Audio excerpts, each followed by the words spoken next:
Naririnig niyo ba? Ang langit ay umiiyak, ngunit ang mga tao ay nagbubuni. Sabi nila, ang ulan ay biyaya, pero para sa walang masisilungan, ito ay parusa. Tulad ko, para sa marami, ang aking mga salita ay biyaya ng karunungan. Pero para sa mga makapangyarihan, ako ay isang parusa, isang baliw. Don Anastasio, yan ang pangalang ibinigay sa akin. Ngunit mas kilala ako sa tawag na Tasyo. At alam niyo ang kasunod? Ang baliw.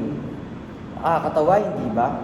Sa bansang ito, kapag nag-isip ka ng malalim, kapag kinwestiyon mo ang nakasanayan, at kapag hindi ka sumabay sa agos ng karamihan, ang hatol sa iyo ay kawalan ng bait. Akala niyo ba ay namatay na ako sa mga pahina ng nobela ni Rizal?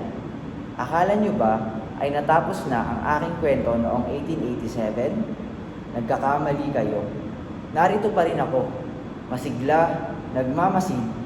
Ang kaibahan lang, noon ay sa simbahan at munisipyo ako nakikipagtuos. Ngayon, naroon ako sa inyong mga comment sections, sa inyong mga news feeds, sa bawat sulok ng internet, kung saan ang katotohanan ay pilit nilulunod ng ingay. Tignan ninyo ang inyong paligid.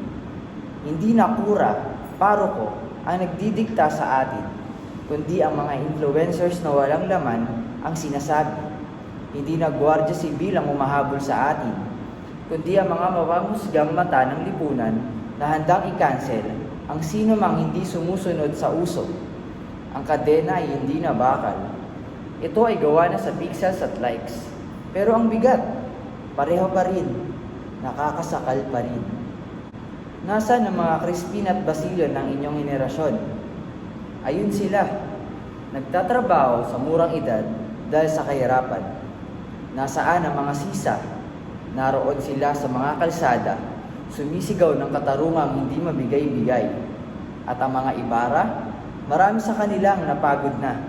Pinili na lang ang ibang bayan dahil ang sariling bayan ay tila isang amang kumakain sa sarili niyang mga anak. Sinabihan ko si Ibarra noon, hindi lahat ng kumikinang ay ginto. At hanggang ngayon, iyon pa rin ang sigaw ko.